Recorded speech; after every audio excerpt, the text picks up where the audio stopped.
नमस्कार अभ्यासक मित्रमैत्रिणींनो. नीती आयोगाचे जे सीईओ आहेत BVR सुब्रमण्यम यांनी नुकतंच एक भाकीत व्यक्त केलेलं आहे की इंडियाने RCEP आणि CPTPP हे जे रिजनल ट्रेडिंग ब्लॉक्स आहेत यांना जॉईन व्हायला पाहिजे.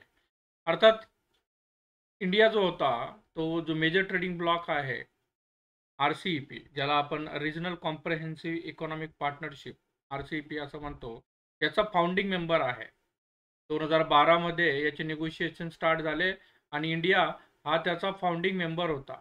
पण 2019 मध्ये इंडियाने त्यातनं विथड्रॉ केलेला आहे. काय रिझन आहे तेही आपण बघणार आहोत. आणि त्याच्या व्यतिरिक्त अजून एक रिजनल ट्रेडिंग ब्लॉक आहे CPTPP, ज्याला comprehensive and progressive agreement for trans Pacific partnership असं म्हटलं जातं.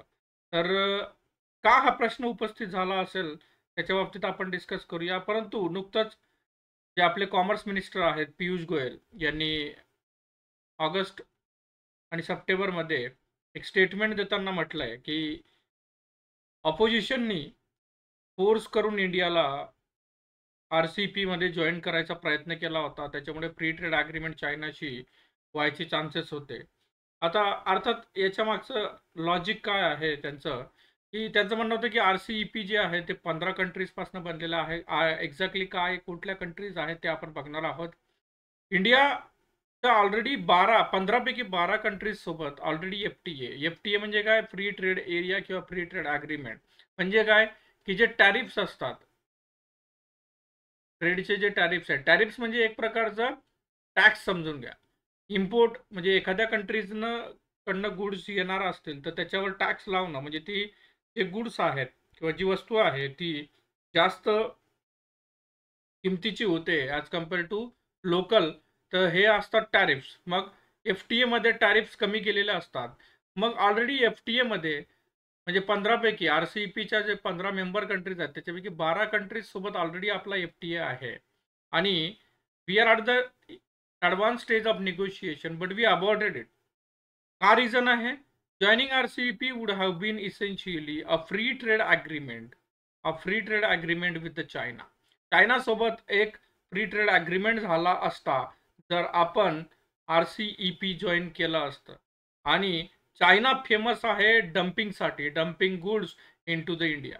डम्पिंग गुड्स म्हणजे काय, की एखादी कंट्री किंवा कंपनी आपल्या वस्तू या ज्या सपोज चायना आपल्या वस्तू इंडियामध्ये एक्सपोर्ट करत आहे, तर एखादी वस्तू जी इंडियामध्ये जास्त किमतीमध्ये विकली जात असेल त्याच्या डोमेस्टिक सप्लायर्सकडनं, तर चायना तीच वस्तू कमी किमतीत विकेल, याला म्हणतात डम्पिंग. तर डम्पिंग ग्राउंड तयार केलं असतं इंडियासाठी RCEP थ्रू जर FTA झाला असता तर. हे लॉजिक कॉमर्स मिनिस्टर जे आहेत पियुष गोयल यांनी म्हटलंय. गोयल यांनी पुढे जाऊन म्हटलंय की ज्या इम्पोर्ट ड्युटीज होत्या त्या इतक्या प्रमाणात रिड्यूस केल्या गेलेल्या होत्या 2004 ते 2014 ज्या पिरियडमध्ये UPA गव्हर्नमेंट होतं, त्यांनी चायनाला डंप करण्यासाठी मदत झाली आणि आपला जो ट्रेड डिफिसिट होता तो खूप इन्क्रीज झाला. आणि जो कंपाऊंडेड ॲन्युअल ग्रोथ रेट होता ट्रेड डिफिसिटचा, तो 42.85% पर्यंत गेलेला होता. त्याच्यामुळे आपल्या मॅन्युफॅक्चरिंगवर खूप इम्पॅक्ट झाला. पुढे जाऊन ते म्हणतात की 2014 आणि 2024 पर्यंत ट्रेड डिफिसिट हा चायनासोबत आहे, पण तो आता मच स्लोवर रेटनी वाढत आहे, असं पियुष गोयल यांनी म्हटलं. आता प्रश्न उपस्थित होतो की इंडियाने खरोखर RCEP जॉईन करावी का, किंवा CPTPPच्या निगोशिएशनमध्ये भाग घ्यावा का, याचे फायदे किती होऊ शकतात आणि याची आव्हाने काय आहेत, हेच आपण आज स्टडी करणार आहोत आजच्या सिम्पली एक्सप्लेनमध्ये. पुढे जायच्या आधी क्वेश्चन ऑफ द डे घ्या. नुकतंच कुठल्या राज्याने स्नेक बाईट जे आहे त्याला नोटिफायबल डिसीज असं डिक्लेअर केलेलं आहे? कुठल्या राज्याने? Which state declares snake bite notifiable disease to curb the rising deaths? तुमचे जे आन्सर आहेत ते कॉमेंट बॉक्समध्ये नक्की पोस्ट करा. I am waiting for your answers to be posted in the comment box. चला तर मग सुरुवात करूयात आजच्या व्हिडिओला. मुळात सुरुवातीपासून सुरुवात करूयात की इकॉनॉमीच्या काही ज्या टर्म आहेत, जे जार्गन आहेत, ते आपल्याला लक्षात ठेवणं महत्त्वाचं आहे. जसं की regional comprehensive economic partnership agreement RCEP. आता हा जो ट्रेडिंग ब्लॉक आहे हा 15 देशांनी मिळून बनवलेला आहे. मग याच्यात एशियन जे कंट्रीज आहेत, एशियन हा आपल्याला माहिती असेल साऊथ ईस्ट एशियातला एक मेजर ट्रेडिंग ब्लॉक आहे आणि याच्यात 10 कंट्रीज आहे प्लस 5 कंट्रीज कुठल्या आहेत? Japan, south Korea, China, Australia आणि न्यूझीलंड. आणि एशियनच्या 10 countries ब्रुनी, Indonesia, Malaysia, Philippines, Thailand, Vietnam, Singapore, Myanmar, Laos आणि कंबोडिया. तर ह्या 15 कंट्रीज मिळून हा RCEP फॉर्म झालेला आहे. RCEPचा एम काय आहे? तर हा एक प्रकारचा FTA फ्री ट्रेड एरिया म्हणून ऍक्ट होईल, जिथं जे ट्रेडिंगवरचे टॅरिफ्स आहेत ते कमी करण्यावर भर दिला जाईल आणि ट्रेड निगोशिएशन्स आणि ट्रेडमध्ये होणारे इन्स्टॅबिलिटी याच्यावर सुद्धा काम करण्यात येईल. आता हा ब्लॉक एवढा सिग्निफिकंट का आहे? ट्रेडिंग ब्लॉक लक्षात घ्या, जगाच्या 30% ग्लोबल GDP या 15 देशांमध्ये आहे आणि जगाच्या 1/3 वर्ल्ड पॉप्युलेशन ह्या ट्रेडिंग ब्लॉकमध्ये आहे. वर्ल्ड्स लार्जेस्ट FTA एरिया म्हणून सुद्धा याला ओळखलं जातं. म्हणून कुठेतरी जे इकॉनॉमिस्ट आहेत आपले, त्यांनी याला जॉईन करावं असं एक सजेशन दिलेलं आहे. त्याच्या व्यतिरिक्त जो दुसरा ट्रेडिंग ब्लॉक आहे, comprehensive and progressive agreement for trans Pacific partnership, याच्यात Japan, Vietnam, Malaysia, Brunei, Singapore, Australia, New Zealand, Canada, Mexico, Peru आणि चिली ह्या कंट्रीज इन्व्हॉल्ड आहेत. लक्षात घ्या, ज्याही पॅसिफिक रिमच्या कंट्रीज आहेत किंवा रिंग ऑफ पॅसिफिक फायर ज्याला म्हणतो आपण, रिंग ऑफ फायर जे म्हणतो, त्याच्या ज्या कंट्रीज आहेत त्या मेजर कंट्रीज या CPTPPच्या मेंबर कंट्रीज आहेत. RCEPच्या गोष्टी सांगायचं झालं तर इंडिया, मी जसं सांगितलं, हा ट्रेडिंग ब्लॉकचा फाउंडिंग मेंबर होता, परंतु 2019 मध्ये इंडियाने त्यातनं विड्रॉ केला आणि 2020 मध्ये RCEP इम्प्लिमेंट करण्यात आला, जो 2022 पासून कार्यान्वित आहे. आता प्रश्न उपस्थित होतो की इंडियाने RCEP का जॉईन करावं?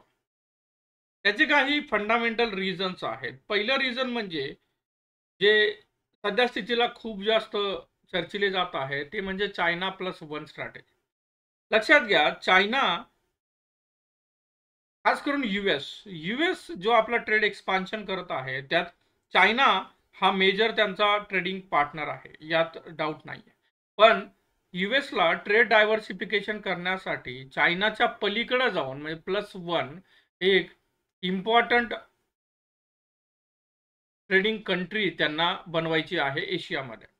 मग याचा सगळ्यात जास्त फायदा आतापर्यंत व्हिएतनाम असेल, मलेशिया असेल किंवा इंडोनेशिया असेल, टर्की असेल किंवा मेक्सिको असेल, यांनी खूप प्रमाणात याचा फायदा घेतलेला आहे. पण इंडियाला तो फायदा घेण्यात आलेला नाही. तर कुठेतरी हा फायदा घेण्यात यावा म्हणून RCEP जॉईन करावं असं म्हटलं जात आहे. पण त्याच्या व्यतिरिक्त पुढे जाऊन जे न्यू ॲडमिनिस्ट्रेशन आहे ट्रम्प, आपल्यालाही माहिती आहे की ट्रम्प यांची नुकतीच 47वे प्रेसिडेंट म्हणून निवड करण्यात आलेली आहे आणि ट्रम्प यांनी सरळ सांगितलेलं आहे की चायनावर ते टॅरिफ किंवा जे टॅक्सेस आहेत, इम्पोर्ट ड्युटीज ज्या आहेत त्या वाढवण्यावर त्यांचा कल असणार आहे.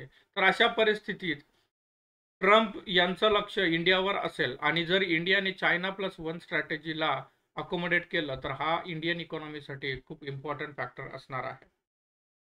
त्याच्या व्यतिरिक्त सांगायचं झालं तर RCEP हा इम्पॉर्टंट ब्लॉक असू शकतो भारतासाठी, कारण तो MSME सेक्टरला एक पोटेन्शियल ग्रोथ जनरेट करून देऊ शकतो. लक्षात घ्या, इंडियाच्या एक्सपोर्टच्या 40% जो एक्सपोर्ट आहे तो MSME सेक्टरमधनं येतो आणि या MSME सेक्टरमध्ये जर आपण बघितलं तर RCEPच्या 1/3 पॉप्युलेशन हे जगाच्या 1/3 पॉप्युलेशन हे RCEP मध्ये रिसाइड होतं. म्हणजे कन्झम्पशन किती प्रमाणात होऊ शकतं हे आपण बघू शकतो आणि MSME सेक्टर त्यात खूप प्रमाणात कॉन्ट्रीब्यूट करू शकतात.